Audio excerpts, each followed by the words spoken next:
Data mu izina rya Yesu nongeye kukwereka uyu mwanya, nongeye kukwereka n'ibi biganiro. Ndasaba ngo uvugane n'umuntu wese ahava yumviriza iyi audio. Ndasaba ngo Mana yumve wewe ntiyumve twebwe, yumve uganira n'umutima wiwe, ufise ibikomere mu mutima ubikize mu izina rya Yesu. Uwumva yuko yahebwe, yatawe, yibagiwe, Mana yumve akikujwe n'amaboko yawe y'urukundo n'ubushobozi bwawe. Ni mu izina rya Yesu tubisaba dushima, amen. Tongeye kubaha kaze muri baho ikiganiro canke ibiganiro mutegurirwa na Olivier hamwe na Nathalie. Nukuri miteka imisi yose iyo turonse opportunité yo gushobora gusangira namwe ijambo ry'Imana. Hariyo abantu batandukanye batwandikiye bariko baratubwira yuko iyi audio iheruka yabakozeko. Hariyo n'uwambwiye ati nukuri baragize neza no gushira muri iryo sengesho ryo gutumira bagomba kwakira Yesu. Ati ni ibintu biri hyper important. Nukuri nizere yuko hari abazoyumviriza bakire Yesu, batumire Yesu umutima wabo, bashobore kuronka ubugingo budashira. Yesu yaje kugira ngo intama zironke ubugingo kandi ziburonke busagutse. Mbega iyo umuntu yaronse ikintu, ico nyene kumuha ico kintu abagomba niki? Nuko abagomba yuko agiprofita, nuko abagomba yuko kibenefisia akagigenderamwo. Rero nimba yaraduhaye ubugingo, agomba yuko tubugenderamwo, dushobore kubwinjoyinga, dushobore kubunezerererwa, hama tubeho twagukiwe. Rero nagomba kubaha ikaze. Uyu munsi tugomba kubandanya novuga ni nka partie B gatoyi y'ubutumwa bwiza. Twariko turavuga ubutumwa bwiza ku bantu bose bahebwe mu buryo bumwe canke ubundi, kuko ubutumwa bwiza bwose bugaruka kuri Yesu. Ndizera vy'ukuri yuko buza kubahezagira, hari aho bakura kandi hari aho buza kubashikana. Rero Imana ihabwe icubahiro. Nagomba kubaha Nathalie nawe abaramutse, ariko ndabibutse yuko dufise page ya YouTube aho mushobora gusanga ibiganiro twahereyeko. Hari ibintu ko muri uyu munsi mushobora gukurikira bamwe ugasanga umenga ntibitahuye neza, ariko usubiye aho twahereye bishobora kukumurikira ku bitari bike. Imana iguhezagire. Kaze Nata. Ndabaramukije, nongeye gusubira kubashimira cyane cyane abantu bamaze imisi batwandikira. Noneho no n'iyi sujet narabonye ko abantu benshi bayikunze, kuko burya yinjira ibwina.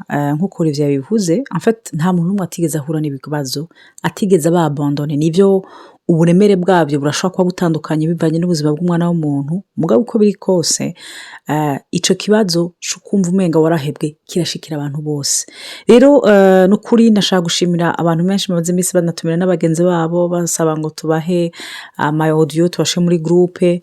Ntugire ikibazo cyo kutwandikira, cyo kuturungikira amasengesho canke kututelefona. Hari abantu benshi bamaze imisi banadusaba ngo tunavugane. Bene da, kino kibazo ni kibazo gikomeye, kandi nukumaze gutahura yuko utahebwe n'Imana urabohoka. Rero nashaka no musi tuze kubandanya rero nkuko Olivier karabivuga. Burya hariho inkuru nziza ku kibazo cose umuntu ashobora gucamwo. Hama hari inkuru nziza, hari inkuru nziza muri rusange ko Yesu yaje aradukiza mu buryo bw'impwemu, ko abakiriye Yesu Kristo nk'umwami n'umukiza vy'ukuri bazobona ugutsindanishirizwa baje mu ijuru. Ariko hariho n'inkuru nziza bijanye n'ibibazo vyose dushobora kuba dufise. Yesu yaje mu gishingo cacu adupfira ku musaraba kugira dushobore kubaho ubuzima bw'ukuri bwuzuye. None ga Olivier, twobandanyiriza mu kubandanyiriza kuri ico kintu cyo kumenya inkuru nziza. Umuntu yotahura ko burya guhebwa vyavuye he? Tugiye kuraba turabona inkuru nziza imisi yose kugira uyitahure nuko ubanza gutahura inkuru mbi. Kugira utahure yuko ukeneye muganga nuko utahura yuko ugwaye, sivyo? Nimba ukeneye kumbure yuko umuntu agwa bekiye nuko utahura yuko wavunitse. Rero inkuru nziza ishobora kutubera inkuru nziza mu gihe twatahuye inkuru mbi. Inkuru mbi ni iki? Nuko umwana w'umuntu yagararije Imana ahitamwo gufata novuga ubuzima bwiwe akaba ari we abwiganzira. Aho rero niho hatanguye ikintu novuga uguhebwa cyangwa biciye mu cyaha umwana w'umuntu yakoze, biciye muri icyo kintu cyo kugaragaza ngo nanjye ndagomba kwiyoborera ubuzima, sindagukeneye Mana, nanjye ndakeneye kuba Imana yo mu buzima bwanjye. Aho niho konsekanse yaciye yinjirira y'icyaha. Uyu munsi ibyo tubona nk'uguhebwa, ibyo tubona nk'ugutabwa, ibyo tubona n'ibikomere byose n'ibindi byose tubona ni konsekanse zavuye novuga muri iyo revolte, muri iyo rebellion, uko kugarariza Imana. Naho rero byahereye, niho novuga konsekanse zahereye. Urumva rero aho amafuyi yose turya uyu munsi atubabaza ni ibyamwa byavuye muri icyo cyaha cya mbere, sibyo? N'uyu munsi turacyajya ku makonsekanse yacu, aracyatumereye nabi. Ariko ubutumwa bwiza nubwo buhagarara bukavuga ngo urabona ibara ryaguye, Imana kubw'urukundo yatugiriye ntiyabihereje ngaha. Rero iyo turi ko turavuga blessure ya abandon cyangwa igikomere cyo guhebwa, burya iminsi yose abandon, umuntu mu gifaransa abandone ni uguheba. Iminsi yose duheba ikintu mu maso yacu cyataye agaciro, kitagifise agaciro, n'est-ce pas? Impuzu ishaje turayiheba, urumva telefone ishaje turayiheba, imodoka ishaje turayiheba. Ikintu cyose kitakigufitiye ka kamaro kari gafise mbere. Rero agaciro twari dufise mu nyonga z'Imana, agaciro twari dufise kubera ubwiza bw'Imana twari twambaye kuri Adamu na Eva, ikintu cyabaye ni iki, nuko babutaye. Mu mwanya mutoyi baracupira, baracuya. Mu mwanya mutoyi nabo bariranda konte yuko hari ikintu cyahindutse. Nicyo gituma bagerageje guhisha ngo ubwambure bwabo n'amababi yari ngaho. Nagomba kubabwira rero, inkuru nziza nuko agaciro wataye Yesu yaje kukagusubiza. Nicyo gituma Pawulo ariko arandika, aravuga mu Bigalatiya, aravuga n'ahandi no mu Banyefeso, mu bice bitandukanye yagiye yandika, aravuga yuko hariyo ngo ibanga ryari rihishijwe kuva kera depuis des années, ariko ngo uyu munsi ryahishuriwe ishengero. Ngo iryo banga naryo ni iki? Kristo muri mwebwe vyizigiro vy'agakiza, vyizigiro babe vy'ubwiza. Ngo le mystère caché de tout temps, à savoir Christ en vous, espérance de gloire. Imana ishimwe. Wow, icyo kintu gihe twari ko turakivugana numvise gikomeye. Ndavuga nti wow, nibyo biba bituma mfite niyo abantu ariko barashwana, swate mu rugo, swate mu miryango, canke bivanye nk'umwana n'abavyeyi, n'ibiki. Umuntu wumva umenga kenshi ndayo kumva nk'umugore karabwiye nk'umugabo wiwe, narijya abagore dusanzwe dufise réservoir émotionnel, tuba dukeneye ibigumbagumba, ukumva umenga umugabo ntagikukunda, umenga ngo nta valeur ufise à ses yeux, mu maso yiwe, ukumva umenga araguhevye. En fait tuba turiko turaronderera inkuru nziza hatariho, tuba turiko turaronderera exactement umuzima mu bapfuye. Urumva ni nko kurondera ikintu gikomeye muri ambaraje. Urumva uriyo kuja kurondera nyene vyonyene wabiremye. Rero nico gituma igihe natahura na jewe yuko ari Kristo, ari Imana itegezwa kuba d'abord bwa mbere, iya mbere mu buzima bwanje, ibindi byace bija mu buryo. Afite ubu nho suye gutahura kurusha ico kintu hamwe usanga twarahebwe d'une façon mu buryo bumwe canke ubundi mu buzima, hamukashuza kuronderera inyishu mu bana b'abantu. Rero ukasanga iyo nyishu ntizopfa yarabonetse, kuko sibo baremwe kugira ngo buzuze ubuzima bwawe, kuko uwo mutima wawe ni munini cyane, kuko wategezwa kunywana na data gusa. Ico kintu numva umenga kirandemesheje. Tubandanye vraiment bivyeje, numva umenga urampezagiye cyane.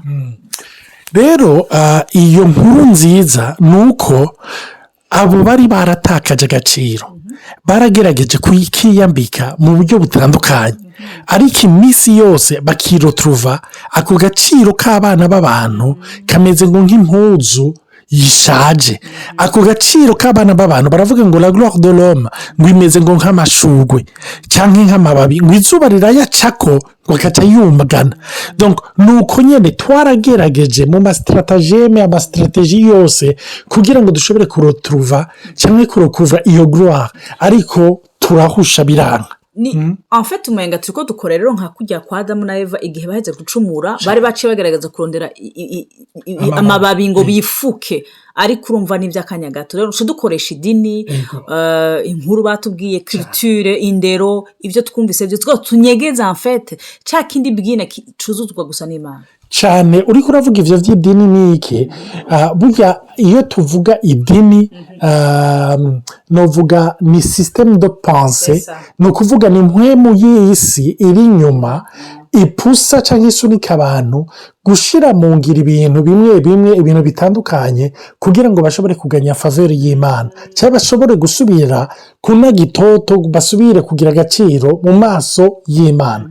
Nico gituma mwibuka Yesu ariko aratanga akarorero k'umufarisayo n'umutoza kori ngo bagiye gusenga, ngo umufarisayo ngo arashika ngo aravuga ngo Mana ndagushima ko jewe ntameze nk'uye, ngo jewe ngo senga inshuro zingahe, ngo jewe ndatanga ikira 10, ngo jewe ndisonzesha. Ni ukuvuga ni bimwe twamye tuvuga ku mugore yumva yuko agomba kugarura umugabo wiwe ntamwabandone, agerageza gukoresha ibishoboka, nimba ari guhuza ibitsina sexe, nimba ari service, nimba ari amahera, si umugore gusa n'umugabo.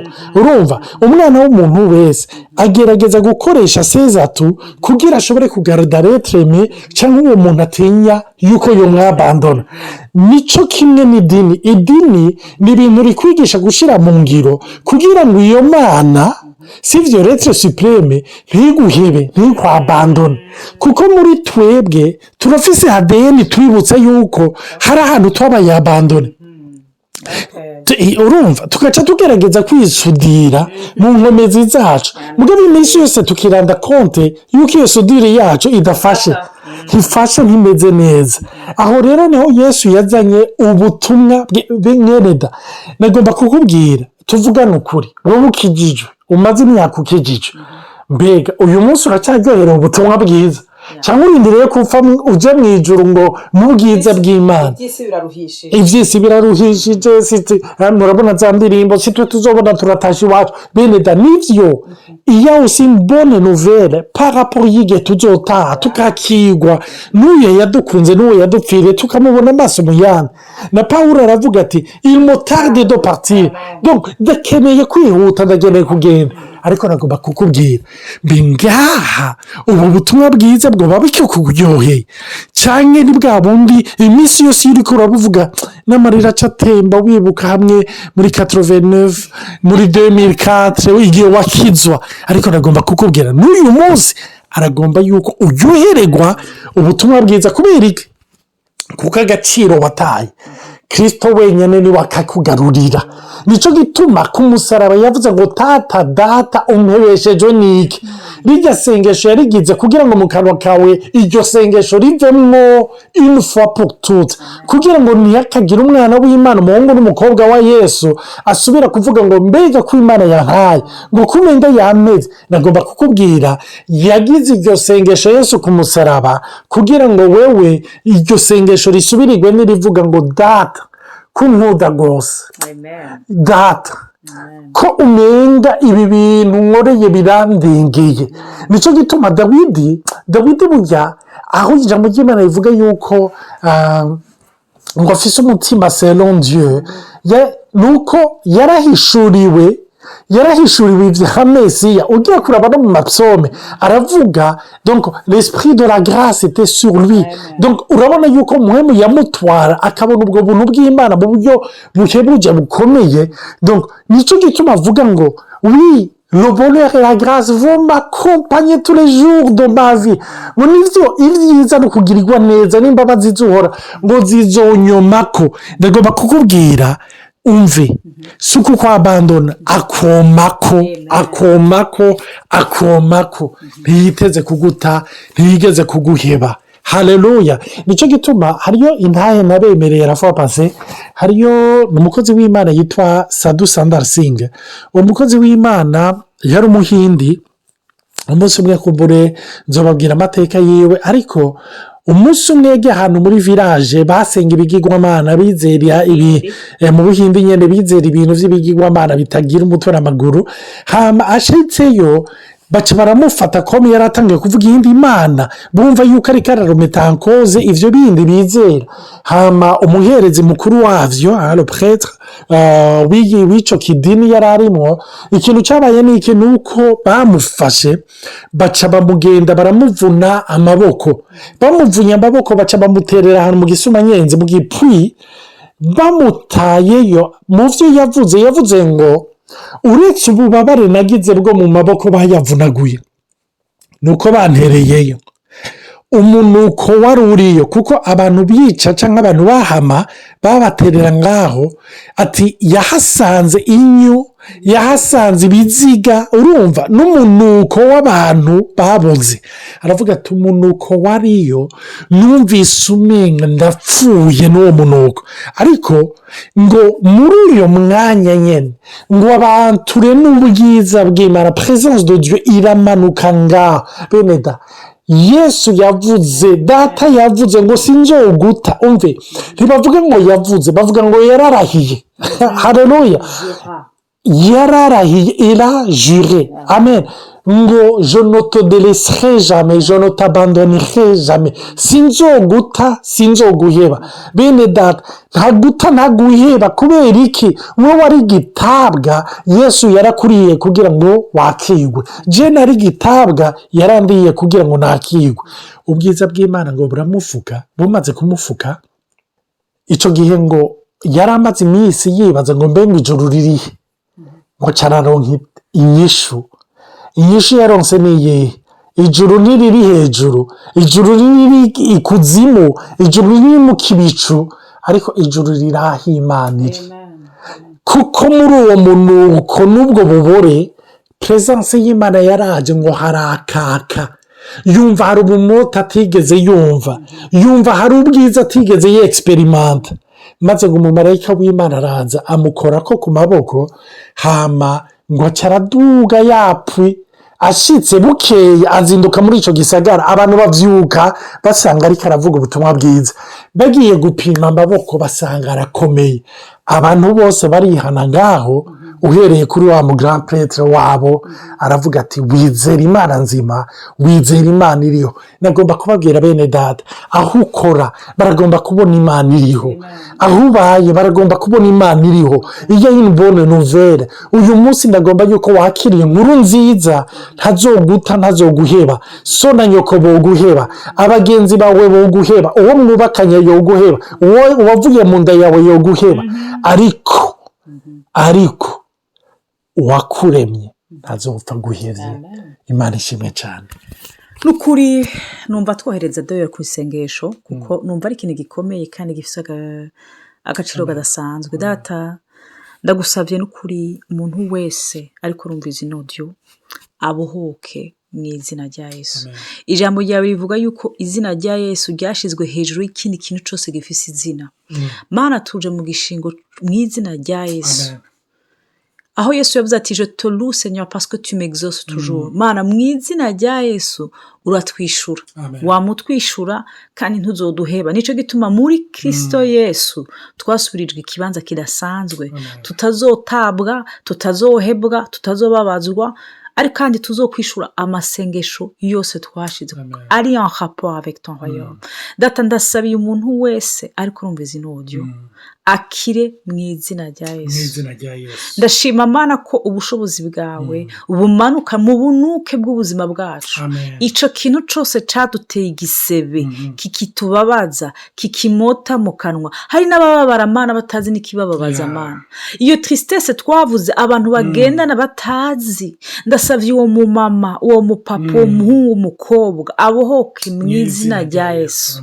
Mana, ico kirere kihave, ubushobozi bw'ijuru bumanuke yongera ashinga intahe Mana peu importe Mana yaba ibintu byo canke bitabavyo yarahebwe kubera ingorane canke intambara canke ugupfakara canke ukubura canke uguhemukirwa n'abantu tuzi gusa Mana ko aho umanutse usubiriza Mana ndagusavye uwo muntu mugendere umuvizite abohoke turahamagaje ukubohoka ukuruhuka nukuri turarindiriye Mana n'intahe zidasanzwe ndagushimira Mana ku nkuru nziza ko Yesu yaje aradupfira ku musaraba aratabwa kugira dushobore kuba récupéré par toi kubakigwa nawe data tube adopté dusubire kuba abawe ndabigushimiye n'ukuri kuko uri umuvyeyi mwiza tubigusavye mu izina rya Yesu Kristo kandi tuzi kuzokwa utwishura amasengesho mazima Mana amen. Merci.